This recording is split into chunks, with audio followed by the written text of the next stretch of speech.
لمتوني، وفي بعض الاهلاويه يقول لك انت مش اهلاوي وانت زملكاوي. لا، انا بقول كلمه حق.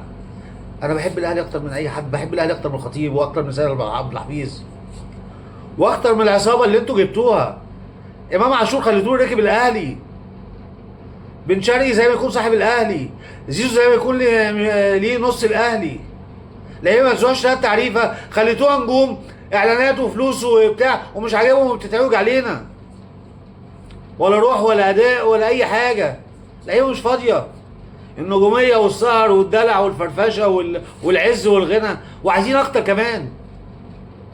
شيء محزن. عليه العوض ومنه العوض، عليه العوض ومنه العوض بجد. يوم حزين جدا. كان كل املي زي امل كل الاهلاويه، معاكم جمهور يحرك الحجر من قبل الماتش ب3 ساعات قاعد في المدرجات يشجع فيكم، انما انتوا ناس جبلات.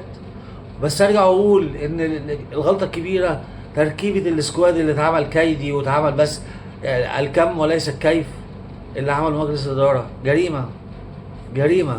لما تجيب كل اللعيبه ديت، لعيبه مهاريه ما بتدافعش بجنيه، لما تعمل كل دوت ويبقى عندك اسوأ دفاع 24 هدف في 21 و 22 مباراه عمرها ما حصل في تاريخ الاهلي.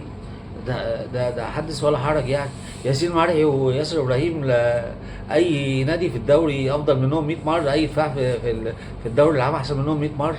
يا راجل بلا فضايح، تقول لي لعيبه دوليه ولعيبه جامده ولعيبه بتاع، بلا قرف، بلا قرف. قرفتونا والله. لو عندكم دم تمشوا، امشوا، امشوا.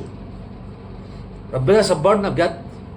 حرقتوا دمنا منكم لله.